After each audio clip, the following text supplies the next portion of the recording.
와, 이건 진짜 광분하셨구나. 저는 숫자를 잘못 본 줄 알았습니다. 우리가 흔히 말하는 상투 신호예요. 근데 이 속성을 아직도 모르시는구나.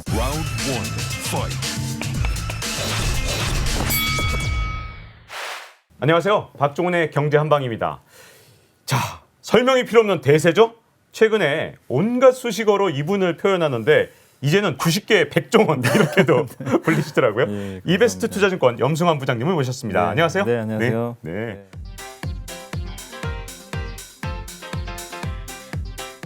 자, 이 경제 한방 최근에 나오셨을 때 세상에 조회수가 130만 회가 나왔습니다. 어떻게 그렇게 된 거죠? 정말 대단하세요.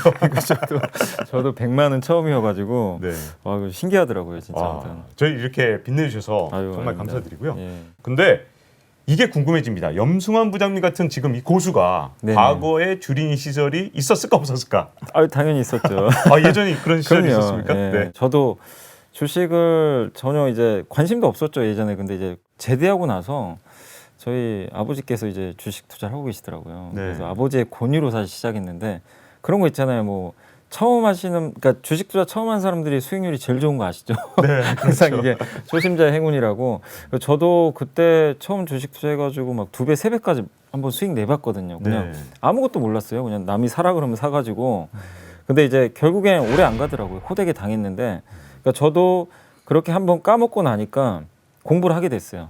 자연스럽게 그게 수순이더라고요. 그래서 네. 공부를 하게 돼가지고 알면 알수록 어려운 게 주식인데, 근데 확실히 공부를 한 만큼 또 이렇게 주식 수익률도 거기에 또 따라서 나중에 올라가더라고요. 진짜 내가 아는 만큼. 사실 많은 분들이 주식을 산 다음에 네. 그 다음에 투자 공부를 하신 경우가 정말 많잖아요. 네, 맞습니다. 아마 그런 분들한테 이 어떻게 보면 가뭄의 단비 같은데 이런 책을 내셨더라고요. 주린이가 이게 가장 알고 싶은 최다 질문 탑 네, 77. 이 책은 제가 이제 저의 한 20년 동안 제가 배웠던 거라든가 아니면 제가 실수했던 거라든가 네. 그런 것들을 기초적인 관점에서 한번 담아봤어요. 좀 너무 네. 어렵진 않게. 그래도 이 정도만 좀 그래도 알고 투자하시면 이걸 가지고 뭐 돈 버는 무기보다는 여러분의 좀 재산을 지킬 수 있는 약간 좀 방탄복 같은 그런 좀 책이. 방탄복. 그러니까 네. 일단 주식 투자는 잃지 않아야 되잖아요. 그래야 또 오래 가니까. 그래서 이 정도 개념을 좀 알아놓으시면 최소한의 좀 갑옷은 두르고 시작할 수 있다고 저는 생각하고 있기 때문에. 책이 나오자마자 따끈따끈할 때 아주 중요한 질문 네. 좀 하고 싶은데 네. 이 첫 질문이요. 공매도로 주가를 예측할 수 있냐 이 부분이 있더라고요. 사실 이제 공매도를 그걸로 무조건 뭐 100% 예측한다는 쉽진 않죠. 근데 공매도를 어떻게 해석하는지를 책에는 넣어놨어요. 네. 그러니까 뭐냐면 공매도는 이제 우리가 빌려서 파는 걸 알고는 있잖아요. 근데 정확하게 이 프로세스를 개인 투자하면 제가 얘기를 해보면요, 몰라요. 그냥 단지 빌려서 파는 거로만 네. 생각을 하세요. 그래서 왜 빌려서 파는데 떨어지면 수익이 나요? 이 개념도 없으신 분들 되게 많으시더라고요. 그래서 제일 이제 헷갈려 하시는 게 대차 거래하고 공매도를 헷갈려 하시더라고요. 네. 왜냐하면 대차 거래는 예를 들면 연기금 같은 데 가가지고 내가 뭐 삼성전자 빌리고 싶다. 공매도를 치기 위해서. 그 빌리는 걸 우리가 대차 거래라고 그러거든요. 근데 대차 거래랑 그냥 공매도를 똑같이 생각하시더라고요. 그러니까 순서가 우리 한국은 이제 뉴스에도 나왔지만 무차익 공매도가 안 됩니다. 그러니까 빌리지 않고는 공매도를 못 하게 돼 있어요. 불법이죠.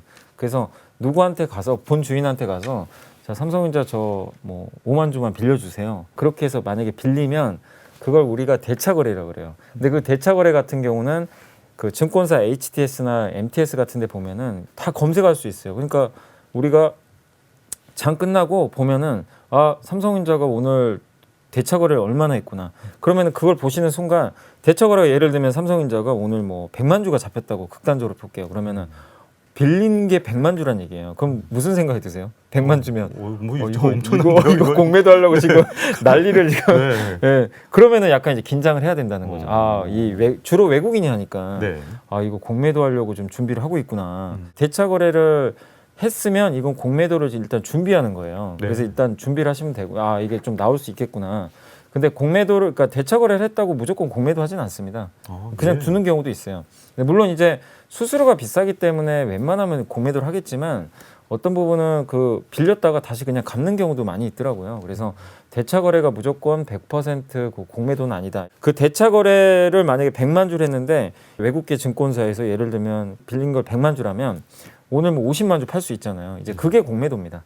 그렇게 생각하시면 되고, 그 공매도는 예를 들면 뭐 10,000원에 내가 뭐 공매도를 쳤다고 치면 그 나중에 내가 갚기만 하면 돼. 똑같은 수량만. 한 주를 10,000원에 내가 공매도를 쳤다고 치면 파는 순간 나한테 10,000원이 들어오잖아요, 현금이. 근데 그게 주가가 만약에 5,000원이 됐어요. 네. 5,000원이 되면 난 한 주를 다시 5,000원에 사면 되죠. 그러니까 한 주에 10,000원짜리를 팔았기 때문에 10,000원을 갖고 있는데 나중에 살 때는 5,000원이니까 5,000원만 그냥 가지고 사면 돼요. 그럼 5,000원이 남죠. 네. 그럼 그건 내 돈이죠. 그럼 나는 5,000원의 수익을 내는 거고 주가가 반토막 난 만큼. 그리고 그 한 주는 내가 빌려준 사람한테 갚으면 돼요. 근데 갚는 거를 우리가 대차거래 상환이다. 이렇게 생각하시면 됩니다. 그래서 여기 뭐 이렇게 워낙 또 경력 오래되신 분들은 다들 아시겠지만 특히 주린이 분들은 공매도에 대해서 그냥 듣기만 했는데 정확한 개념 정리가 잘 안 되신 것 같아서 왜 공매도를 했을 때 급락해야 그 공매도를 했던 그 세력들이 돈을 버는지. 그래서 항상 생각하실 건 대차거래부터 시작을 하고 공매도 갔다가 공매도 한 거 다시 사고 그 다음에 상환 갚는다. 이 순서로 메커니즘이 이어지니까 그걸 염두에 두시면 되겠고, 그래서 HTS에 딱 보시다가 대차거래가 많이 증가했다. 아, 그럼 공매도가 많이 나올 수 있겠구나. 조만간 조금 주의하실 필요는 있고, 근데 반대로 대차거래를 이제 갚았어요. 상환했어요. 네. 상환한 거 이제 빌린 거 갚는 거잖아요. 아, 그러면은 공매도 했던 걸 이제 갚는구나, 이제 점점. 그러면 주가가 오히려 좋을 수도 있는 거잖아요. 그래서 그런 걸 보시고 주가를 어느 정도 좀 예측은 할 수 있다는 거죠. 그런 개념이고, 그리고 3월 15일까지 지금 공매도가 금지돼 있잖아요. 네. 그래서 지금 많은 분들이 지금 우려하시는 게 이제 3월 16일부터 만약에 재개가 되면 삼성전자나 큰 기업들은 크게 상관은 없죠. 사실 워낙 물량들이 많으니까. 근데 이 중소형주는 수급이 많이 비어 있기 때문에 외국인 기관들이 만약에 조금이라도 공매도를 쳐버리면 네. 굉장히 주가가 막 변동성이 커질 수 있어요. 오. 이 받아주는 주체가 없어버리면. 코스닥 같은 경우는 공매도 전체 거래 대금의 73%가 외국인이라고 하더라고요. 네. 어마어마하게 많아요. 그러니까 외국인들이 그냥 다 가지고 노는데 개인들 공매도 비중은 1%밖에 안 돼요. 그러니까 한마디로 개인들은 공매도 못 해요. 네. 엄밀히 뭐 말하면. 제도적으로 네. 굉장히 어렵잖아요. 쉽지도 않고 빌려주지도 않아요, 네. 사실. 예. 그래서 그런 것들이 너무 불합리하니까 이제 뭐 민주당이나 이런 데서 공청회를 해서 좀 이런 기울어진 운동장을 개선해야 되는 거 아니야. 그리고 나서 공매도 재개하자. 저도 그게 맞는 것 같아요. 왜냐하면 여기서 만약에요, 이 지금 주가 지수가 많이 오른 상태에서 공매도가 만약에 재개되면 많이 올랐던 그 중소형주들은 타격이 불가피하거든요. 네. 이제 심리적으로도 위축이 되니까. 그럴 수 있기 때문에 제도와 개선을 통해서 좀 더 시간을 갖고 저도 좀 공매도가 재개되는 게 바람직하다. 좀 그렇게 좀 보고 있고, 그리고 공매도 만약에 재개될 때 제일 위험한 게 뭐냐면요. 그겁니다. 그 전환사채 물량이 많은 기업들이 있어요. 네. 전환사채는 이제 뭐냐면은 그 채권인데 주식으로 전환할 수 있는 사채잖아요. 그래서 예를 들면 어떤 A란 기업이 지금 전환사채를 내가 3만 원에, 그러니까 채권을 갖고 있는데 3만 원에 주식으로 전환을 할 수 있다고 한번 가정을 해볼게요. 네. 근데 이 기업 주가가 지금 6만 원이에요. 그러면은 일단 주식을 빌려요. 빌려서 6만 원에 먼저 팔아놔요. 근데 내가 지금 3만 원에 주식으로 전환할 수 있는 권리가 있잖아요. 네. 그럼 6만 원짜리를 팔아놓고 내가 3만 원에 전환사채를 전환해가지고 본 주인한테 그냥 그대로 갚아주면 주당 3만 원을 그냥 가만히 앉아서 벌어요. 약간 무이용 거래예요. 네. 그러니까 전환사채가 많이 있는 기업들은 그런 리스크가 굉장히 커질 수가 있어요. 그러면은 그런 기업들 같은 경우는 그 이 전환사채를 받은 투자들이 해제가 되는 순간 미리 빌려버리겠죠. 빌려가지고 공매도를 막 때려버리거든요. 주가가 당연히 하방 압력을 받거든요. 그래서 네. 아직 결정된 건 아니지만 혹시라도 2월 말이나 3월 초까지 3월 16일 날 공매도가 되는 분위기로 간다면 그때 혹시 내가 가지고 있는 기업들 전환사채가 좀 많이 남아있는 게 있으면 일단 그게 좋고 나쁘고를 떠나서요. 3월 한 달 동안 굉장히 시달릴 수가 있어요. 물량 때문에. 그래서 그런 것들까지 좀 체크하셔가지고 일단 좀 대비를 하시는 게 좀 중요할 것 같습니다. 자, 그럼 정리해 보자면 예. 만약에 공매도가 제기되는 쪽으로 가게 되면 예. 대차 거래가 많은 종목, 예. 그리고 전환사채가 많은 종목, 예. 그리고 중소형주를 조심하고 최근 많이 오른 종목. 네. 이렇게 한 네 종류를 좀 조심할 네, 필요가 그러니까 있는 거군요. 일단은 좀 그게 펀더멘탈하고 사실 상관은 없는데 네. 괜히 좀 부담될 수가 있다는 거죠. 어. 그리고 만약에 여러분이 만약에 신규 투자자예요. 어떤 네. A라는 종목을 내가 살려고 그랬는데 그런 이슈가 좀 있다고 생각하면 약간 꺼려지겠죠. 사는 타이밍을 또 늦춰버린단 네. 말이에요. 빠질 때까지. 그렇죠. 그러니까 수급 자체도 비워버리고, 그러니까 이 중소형주 투자하신 분들은 이제 만약에 재개되면 이게 곤욕스러울 수밖에 없어요. 그래서 그 일각에서 이제 그런 얘기도 있더라고요. 홍콩 같은 경우는 대형주만 공매도로 허용해 놨어요. 네. 중소형주 못하게. 그것도 그러니까 또 그것도 한 하나의 방법이네요. 방법이잖아요. 네, 그래서 물량이 충분할 테니까. 그래서 금융위에서 좀 더 좀 개인 투자분들을 좀 배려하는 측면에서 좀 그냥 무조건 할 게 아니라 저도 좀 개인적으로는 한번 그런 것들을 좀 고려하셔가지고 좀 심사숙고해서 좀 결정하셨으면 좀 네. 좋겠습니다. 다만 어쨌든 공매도 금지가 과연 풀릴지 안 풀릴지는 두고 봐야 된다. 네, 2월 아직은 뭐 말까지. 100% 결정된 건 네. 아니니까요. 예. 자, 그러면 또 역시 궁금해지는 게요. 주가의 향방을 잡아가는 기술적인 방법으로 꼽히는 거래량. 이게 굉장히 중요하다고 말씀하셨는데 거래량을 분석하면 주가의 방향을 알 수 있을까? 이게 그러니까 거래량 같은 경우는 그 이제 평소에는 사실 거래량이 그냥 일정하다고 그냥 보시면 돼요. 근데 이제 주가가 변동성이 생길 때 위로 변동성이 생길 때하고 우리가 보통 뭐 아래로 변동성 얘기를 하잖아요. 근데 위로 변동성이 생길 때 지금 최근에 보면 지난주 월요일 날 기억나세요? 개인들이 4조 원 산 거? 네. 그날 정말 저는 숫자를 잘못 본 줄 알았습니다. 이게 제가 진짜 기자 생활 23년을 하면서 네. 4조 원을 내가 본 적이 있었나? 한 번도 4조 원 넘는 거 본 적이 없거든요. 그러니까요. 네. 근데 그날 아침에 거의 1시간 됐는데 개인들이 1조를 사더라고요. 거의. 네. 와, 이건 진짜 광분하셨구나. 그러니까 못 견디고 눈치 보시던 분들이 들어온 건데 그게 이제 주가 지수가 뭐 바닥권이라거나 뭐 크게 부담 없는 지수라면 그게 나쁜 건 아니거든요. 뭐 네. 바닥에 살 수도 있는 거잖아요. 근데 뭐 아시겠지만 그때가 3,200포인트일 때요. 지수가 11주 연속 상승하고 있을 때였어요. 네. 그 전까지 10주 연속 거의 기록이었고 월요일 아침만 해도 11주 연속에 지수가 장 초반에 100포인트가 올랐더라고요. 그런 상황에서 누가 봐도 이거는 높은 거 같은데 막 그냥 사시더라고요. 근데 어떻게 되냐면 오후에 결국엔 빠졌어요. 네. 올라서 끝났으면 상관이 없어요. 그러니까 제가 말씀드린 건 뭐냐면 거래량을 보실 때 주가가 많이 오른 상태에서 초기 국면에서 거래가 터지는 건 되게 좋아요. 그러니까 주가가 보통 이렇게 횡보를 많이 하거든요. 횡보하는데 갑자기 어느 날 큰 상승이 나오면서 뭐 거래량이 막 터지면서 주가가 올랐어요. 그런 건 되게 좋은 신호예요. 거래량도 실리면서 주가 드디어 탈출을 하는구나, 위로 열렸구나. 근데 그게 아니라 지난주 월요일 날 한번 여러분들이 시간 되시면 코스피 차트를 한번 봐보세요. 거래량하고 뭐냐면 주가가 어쨌든 많이 올랐는데 오른 상태에서 월요일 날 또 올랐는데 거기서 결국엔 오르질 못하고 우리가 음봉이라 그러죠. 시가보다 네. 밑에.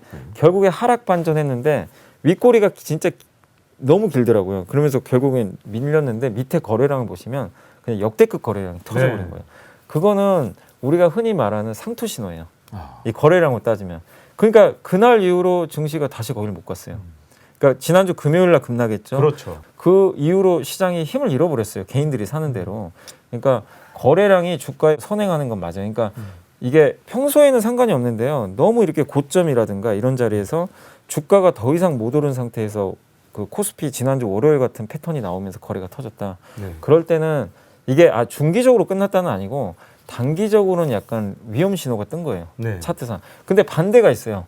반대는 급락할 때. 그러니까 작년 3월 달에 코로나 터지고 막 폭락했잖아요. 네. 그때 보시면 이제 막 그 아래쪽에서 보면 지금과 좀 반대인데 이제 밑꼬리라 그러죠. 폭락했다가 주가가 올라가면서 양봉이 나오는데 거래가 엄청나게 실렸다. 그건 역으로 오히려 바닥 신호예요. 그러니까 지난주 월요일을 그냥 반대로 돌려버리면 네. 오히려 바닥이 될 수도 있는 거죠. 그래서 항상 거래량이라는 게 저는 주가에 선행한다고 생각은 하지만 그게 위치에 따라서는 우리가 해석을 달리해야 됩니다. 그러니까 너무 고점권에서 막 거래가 너무 활발하게 터지면 누군가는 또 위에서 많이 팔았다는 얘기거든요. 그리고 살려는 사람들도 못 참고 막 샀다는 얘기인데 한마디로 그냥 위로 막 질러서 산 거예요. 네. 그러면 샀으면 주가 계속 올라가야 돼요, 사실은. 근데 거기서 힘을 못 쓰고 밀렸다는 거는 매도의 힘도 막강하다는 얘기거든요. 사실 그렇죠. 위에서. 그러면 결국에 더 이상의 새로운 그 신규 매수가 안 들어오면 힘이 빠져버리게 됩니다. 매일 보시라는 건 아니지만 뭔가 이렇게 좀 변곡점이 생길 때 너무 막 급등하거나 급락할 때는 한번 거래량을 냉정하게 한번 보세요. 거래량이 바닥에서 많이 나왔네. 사실 이건 나쁜 신호는 절대 아닙니다. 네. 근데 고점 같은데 이건 너무 많이 나왔네. 그러면은 아무리 여러분들이 흥분하셔도 좀 며칠 정도 참는 게 좋아요, 사실은. 항상 과거 경험상 보면. 그래서 거래량은 저도 사실 차트 보고 뭐 예측하는 사람은 아닌데 주가 차트보다 사실 중요한 게 저는 거래량 같더라고요. 네. 공부하실 분들은 지난주 월요일에 코스피 차트를 다시 한번 좀 복습해 보시면 좀 좋을 것 같습니다. 이게 보니까 거의 10조 원 정도의 네, 맞아요. 개인 자금이 들어왔잖아요. 예. 이렇게 사신 분들은 어떻게 해야 되나요? 지금 이 시점에서? 일단 지금 사신 분들은 근데 이제 제가 종목들을 보니까 네. 그날 사신 종목들 다 시총 상위 탑10 종목들이에요. 그 점에서는 다행이네요. 네, 3,200 중후반대 사신 거거든요. 근데 저는 이 장이 이제 끝난 장이다. 이렇게 생각하면은 당연히 지금이라도 팔아야 되겠지만 아직까지는 지수가 좀 급등한 거 외에는 뭔가 강세장이 지금 시작됐다라고들 많이 보시긴 하는데 그게 이제 끝났다는 징후는 아직도 저는 보이진 않는 것 같아요. 뭐 버블이라든가 아니면 지금 미국의 금리에 대해서 요즘에 얘기들 많잖아요. 뭐 인플레이션이나 근데 연준 의장도 분명히 그 얘기를 했거든요. 고용 지표가 분명히 우리가 원하는 목표치까지 가게 되면 고용에 따라서는 우리가 긴축을 할 수도 있다. 지난 그 금요일인가요? 그때 한 이제 증권사 연구원님이 쓰신 자료 보니까 연구 실업자 수가 더 많이 늘어났대요. 그건 뭐냐면은 미국의 고용이 회복되는데 시간이 많이 걸릴 수밖에 없는 것 같아요. 그 지표만 보면. 근데 그게 많이 늘어났다는 건 연준이 생각하는 고용 목표치까지 가기는 좀 쉽지 않다. 요새 제일 우려되는 게 인플레이션이 지금 물가가 좀 계속 올라가잖아요. 그리고 네. 특히 2분기에는 작년 2분기 기억하시죠? 유가가 마이너스 간 거. 그럼 기저 효과로 올해는 그 유가 에너지 가격만 해도 굉장히 높게 나올 수가 있거든요. 그래서 연준 의장도 분명히 그 얘기를 했습니다. 2분기는 주의 깊게 봐야 된다. 근데 이제 2분기에서 3분기까지 인플레이션이 연속적으로 발생할지는 아직 우리가 알 수는 없어요. 네, 그렇죠. 그러니까 2분기는 인정해야 돼요. 네. 그래서 그런 것들이 좀 반영돼서 물가 오르고 금리도 가는데 만약에 연준이 예상하는 대로 이게 일시적이면 그럼 너무 염려할 필요는 없거든요. 그러니까 이 부분은 좀 변수는 있지만 좀 체크는 해봐야 되겠지만 어쨌든 그 부분만 좀 제외한다라면은 증시가 이제는 고점 찍었으니까 이제 우리는 탈출해야 됩니다. 네. 그런 징후는 저는 아직까지는 전혀 없다고 생각을 하고 있거든요. 제 개인적으로는. 네. 그렇기 때문에 혹시라도 지난주 월요일 날 너무 흥분해서 사셨던 분들 비중을 줄이시는 것보다는 그 기업들이 문제만 없다면 3,000이 깨질 수도 있어요. 사실 뭐 2,900도 갈 수 있잖아요. 네. 그러면은 그때 한 번에 몰빵하신 분은 제가 뭐라고 말씀 못 드리겠습니다.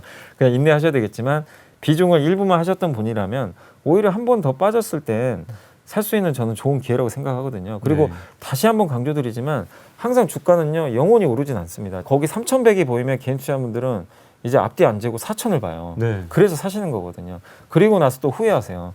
근데 항상 그렇지만 기회가 분명히 와요. 내가 거기서 못 사면 다시 오는 기회가 생기니까 항상 다음부터는 투자하실 때 제발 흥분하지 마시고 기다리는. 그러니까 사실 지난주 금요일 같은 날이 사긴 좋거든요. 그렇죠. 오히려 네. 막 급나가더라고요. 네. 그러니까 이런 거를 이용해서 좀 내가 평소에 사고 싶었던 종목들 그 사는 습관을 들이시고 근데 이런 분들이 또 계세요. 아니 근데 내가 2,800에 살려고 그랬는데 그때도 사실 뭐 싼 건 아니었죠. 네. 근데 자꾸 살려고 그랬는데 대형주가 너무 올라가가지고 막 3,000, 3,100 보이니까 솔직히 안 살 수가 없었다. 그런 분들도 저는 이해가 돼요. 근데 그 대형주가 가는 구간에 중소형주 중에서 아니면 좀 소외받던 종목들 특히 코로나19 피해주들 있죠. 뭐 화장품이나 뭐 백화점이나 의류회사들은요 완전히 왕따 당하고 있었거든요. 역으로 그렇게 앞으로 좋아질 것 중에서 못 간 종목들도 되게 널려 있었어요. 그런 걸 선택하신 분들은 오히려 지금 사실 편하거든요. 그러니까 항상 투자하실 때 난 이거 아니면 안 돼. 꼭 그렇게만 생각하지 마시고 내가 좀 놓쳤다 싶으면 이 A라는 그룹은 다음 기회를 한번 노려보시고 B라는 그룹에서 한번 기회를 찾아보시라는 거예요. 왜냐하면 네. 항상 기회는 생겨요. 네. 왜냐하면 A만 가는 장이 절대 아니니까. 그렇죠. 그래서 앞으로는 그런 식으로 좀 투자 습관을 좀 이렇게 좀 바꿔보시면서 하셔야 그래야 저는 롱런할 수 있다고 생각하거든요. 네. 그렇게 좀 해주시면 좋을 것 같습니다. 자, 그런 분들이 다 이렇게 좀 롱런하면서 계속 네. 투자를 통해서 많은 좀 그래도 돈을 벌 수 있는 기회를 잡으셨으면 좋겠는데 네. 보통 고점에 들어가셨던 분들이 이제 막 호재에 목말라 계신 분들이 참 많잖아요. 예. 야, 저 호재만 나오면 또 오를 거야. 이렇게 생각하시는데 또 호재가 나왔는데 주가가 급락한 적도 많단 말이에요. 네. 그런데 이 책의 챕터 제목을 하나 보니까 호재가 나왔는데 왜 주가가 급락하나요? 이 제목이 있더라고요. 네. 그래서 바로 눈에 띄던데 왜 그런 건가요? 이게 소문에 서서 뉴스에 팔아라라고 하는데 네. 그러니까 예를 들면 이제 미국의 바이든 당선인이 이제 조만간 취임을 할 텐데 부양책을 더 늘린다 그랬잖아요. 네. 얼마 전에. 그건 뭐냐면은 시장은 기대를 안 했는데 부양책을 더 준다고 환호를 해요. 처음에는. 그렇죠. 근데 이제 그걸 확정을 해버리면 네. 그걸 주가는 미리 올랐잖아요. 주가는 항상 선반영하는 그런 속성을 아셔야 됩니다. 근데 주린이 분들은 그걸 잘 모르시더라고요. 네. 주가는 항상 몇 달 후를 미리 반영을 해요. 그렇죠. 근데 이게 그날 뉴스가 호재가 터지면 아 이제부터 시작이구나 이렇게 생각을 하세요. 그동안 오른 걸 생각을 안 하고 주가가 전혀 반응을 안 할 때도 있어요. 어떤 A란 기업이 뭔가 공급 계약이라는 정말 중요한 얘기가 나왔어요. 이 회사에 앞으로의 매출을 뭐 100% 올릴 수 있는. 근데 주가를 봤더니 한 5개월 동안 전혀 가지 못한 거예요. 그런 거는 그냥 사셔도 상관이 없어요. 반영이 안 돼서 선반영이 아닙니다. 아무도 몰랐다는 얘기예요. 근데 이미 확정이 되니까 사람들 심리는 이제 주린이분들은 오히려 그때 살려고 하지만 시장 참가자들 대부분은 아 이거 확정됐네 이제 재미없네 그럼 또 다른 뭔가 뉴스를 또 기다려요. 근데 그게 안 나오면 사람들이 이제 확정을 지으려고 그러는 거죠. 그러니까 이게 지금 주식시장에서 이 원리를 반드시 알고 계셔야 돼요. 삼성전자가 아시겠지만 D램 고정 가격이라 그러죠. 그 가격은 계속 떨어졌어요. 네, 맞습니다. 그럼 많은 분들이 이해를 못해요. 왜 D램 가격은 떨어지는데 주가는 계속 날아가지? 그리고 되게 재밌는 게요. 2018년도 여름에 그때 삼성전자 논란이 되게 많은 제가 기억나기로는 그때 삼성전자가 거의 2018년도에 50조 번 걸로 알고 있어요. 역대급 실적이 막 PER이 그때 5배, 6배였어요. 그럼 많은 사람들이 이해를 못해요. 그때부터 주가가 막 급락을 했어요. 실적은 역대 최고인데 주가가 막 부러지기 시작하더라고요. 왜 그랬냐면은 앞으로 이제 D램 가격 꺾이고 실적 꺾인다. 그걸 반영해서 미리 빠지더라고요. 근데 진짜로 실제로 놀랍게도 2019년도에 영업이익이 확 줄었어요. D램 가격 급락하고. 그러니까 그거를 시장이 미리 맞췄던 거죠.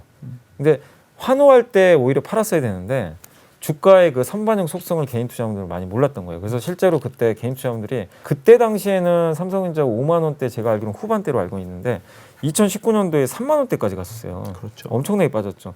그러니까 그 속성을 좀 아셨으면 오히려 좀 리스크 관리를 하셨을 텐데 그러니까 지금 삼성전자 반대란 얘기죠. 오히려 안 좋은데 올해 하반기에 예측치가 어떻게 나오냐면요.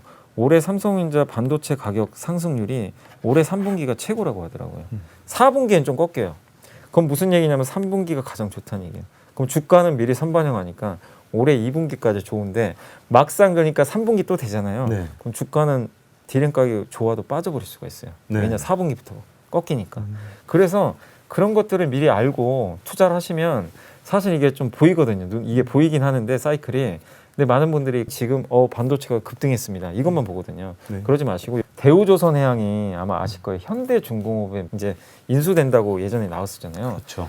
그 전부터요. 다른 회사 주가는 안 가는데 대우조선해양만 주가 계속 조금씩 올라가는 거예요. 그래서 저도 좀 처음에 의아했어요. 얘 왜 올라가지?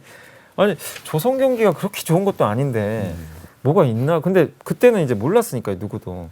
근데 이제 그 아침에 이 대우조선해양의 이제 주가가 고점을 찍은 당일날 드디어 그게 나왔더라고요. 현대중공업이 인수한다. 사람들이 세계 1등 기업에 인수되면 대우조선해양 되게 좋겠구나. 근데 공교롭게도 그날이 최꼭지였어요. 그날 뉴스 나오고 시초가의 갭이 뜨고요. 엄청나게 올랐었어요. 그리고 우리가 흔히 말하는 장대음봉이라고 그러죠.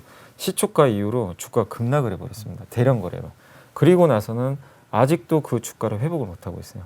그러니까 주가가 현대중공업이 인수하는 걸 미리 어떻게 알았는지 제가 모르겠는데 미리 선반영해서 올라갔는데 재료가 나오니까 미리 이걸 알았던 투자자라면 드디어 재료가 나왔구나.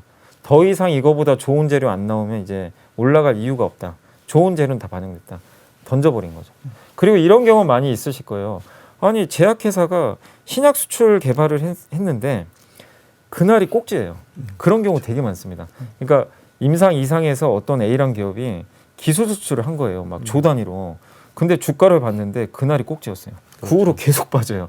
그럼 개인 투자자분들은 많이 물어보세요. 아니 이렇게 좋은 뉴스 나오는데 왜 빠져요? 막 그래요. 물어보세요. 진짜로. 근데 그래서 제가 느꼈어요. 개인 투자자분들 이 속성을 아직도 모르시는구나. 주가를 그래서 제가 위치를 봤는데 그 기술 수출하기 전부터 이미 2-3배 올라가 있더라고요. 미리 뭐 알았는지 모르겠는데 그러니까 오히려 재료가 나오니까 이제 그 이미 그 전에 샀던 투자들이 던져버린 거죠. 그러니까 그렇죠. 항상 이걸 생각하시면 좋을 것 같아요. 기존에 나오는 재료가 있으면 주가는 미리 선반영해서 올라가는데 그 재료가 이제 실현이 되면 이제 시장 참가자들은 더 좋은 어떤 모멘텀이 나오면은 그 시장 참가자들이 봤을 때 어떤 A라는 재료가 나왔는데 B라는 재료가 A보다 더 강하면 그 주가는 더 올라가요. 호재가 실현이 돼도. 근데 더 이상 그 A를 능가할 만한 그 당시에 재료가 없으면 그냥 무너져 버립니다. 그래서 이건 진짜 중요한 개념 중에 하나예요. 그래서 주린이 분들이 그 우리 뉴스에 그런 거 있잖아요. 소문에 사서 뉴스에 팔아라. 이게 꼭 틀린 말은 아닙니다. 그래서 어떤 분은 뭐 뉴스에 사서 더 많이 버신 분도 계시지만 제가 봤을 때는 대체적으로 뉴스에 파는 게 사실은 그동안 딱 경험을 봤을 때는 대부분 맞았기 때문에 많은 분들이 혹시라도 어떤 이벤트가 확정이 됐을 때 무조건 일단 그 염승환 부장이 호재에 팔으라고 했으니까 무조건 팔아야 되겠다 이러지 마시고 호재를 한번 뉴스를 면밀히 보세요. 보시고 이게 주가에 반영된 것 같다. 주가 차트도 보시고 그러면은 당연히 매도를 하시고 근데 이런 뉴스가 나왔는데 여러분이 생각하시기에 나는 아직도 반영 안 된 것 같아. 별로 안 오른 것 같아. 그리고 이거 말고도 좋은 뉴스가 뒤에 또 있는 것 같아. 이 A란 기업이. 그러면 그냥 가져가도 돼요. 그러니까 무조건 정답은 없는데 항상 호재에 너무 여러분들이 뒤늦게 이게 진짜 시작이라고 생각하고 무조건 추격 매수하는 그런 좀 운은 좀 범하지 않으셨으면 하는 바람입니다. 장이 막판 가서 꺾이냐 이런 부분들이 좀 중요하지 않을까요? 그냥 네, 시장에서? 맞습니다. 그래서 그런 것들을 그러니까 잘 짚어주신 게 항상 근데 진짜 예외는 있어요. 어떤 경우에는 이제 만약에 그 바이든 당선인이 그 부양책을 확정을 했을 때 오후에 만약에 증시가 꾸준히 또 올라가지고 더 있으면 올라가면 괜찮은 거죠. 그러면 뭐냐면 그거는 시장은 더 높은 걸 기대하고 있다는 네. 거예요. 근데 이제 거기서 오후에 꺾였다는 거는 꺾이면, 네. 이제 나올 거 다 나왔다. 이렇게 좀 생각을 하는 거고 반대로 생각하면 뭐냐면은 작년에 그 10월 달에 장이 안 좋을 때 많은 분들이 제일 걱정했던 게 양도차익과세가 10억 원에서 3억 원으로 낮춰진다고 했잖아요. 그렇죠. 그래서 많은 사람들이 이거 장 끝났다. 2천 깨진다. 막 공포심에 젖어가지고 주식 던지신 분도 많고 그때 기관도 많이 팔았고 그때 분위기는 뭐였냐면 다 이런 거였죠. 홍남기 부총리께서 지금 너무나 이제 강경하게 그때 얘기를 했잖아요. 무조건 우리 3억으로 간다. 그게 원칙이다. 그래서 사실 기대들을 많이 못했어요. 청와대 청원 게시판에도 했지만 시장 컨센서스 예상은 그냥 3억이구나. 그래서 주가 지수로 많이 빠졌는데 근데 그 후로 11월 초에 어떻게 됐죠? 갑자기 분위기가 바뀌어버렸어요. 그러니까 뭐냐면 우리가 생각지 않은 호재였던 거예요. 전혀. 그러면은 그때는 여러분들이 과감하게 액션을 취하시다. 왜냐하면 제가 아까 그랬잖아요. 호재 같은 호재라도 이미 반영된 호재가 있고 예상했던 호재냐, 네, 예상 맞아요. 못했던 호재냐. 근데 이거는 진짜 예상을 못했던 거예요. 그때 그렇죠. 11월 초에는 네. 10억이 될 거라는 거. 그러니까 그때부터 공교롭게 또 뭐 외국인이 사기도 했지만 그때부터 2,200에 있던 지수가 2,600까지잖아요. 그러니까 어쨌든 이 뉴스에 따라서 반영됐냐 안 됐냐를 여러분들이 한번 잘 파악하시고 투자하시면 거기에 또 기회가 있는 것 같아요. 네, 예. 좋은 말씀을 해주셨는데 처음으로 개념부터 공부하시려는 그런 네. 주린이 분들한테 큰 네. 도움이 될 것 같고요. 많은 분들이 그러면 이 시점에서 도대체 어떻게 되느냐, 파티가 끝난 거냐, 아니면 아직도 계속 파티가 계속 될 거냐 궁금해하시는 분들이 많을 텐데 다음 편에서 그 얘기를 계속해서 이어가도록 하겠습니다. 좀만 빠지면 바닥에 던져버려요. 계좌는 계속 까먹게 되겠죠. 빠질 때 한번 사셔도 되고 한 번 더 들어간다거나 네. 안 오면 뭐 녹아난다. 요즘 녹아난다. 표현인데. 예, 맞아요. Round one, fight.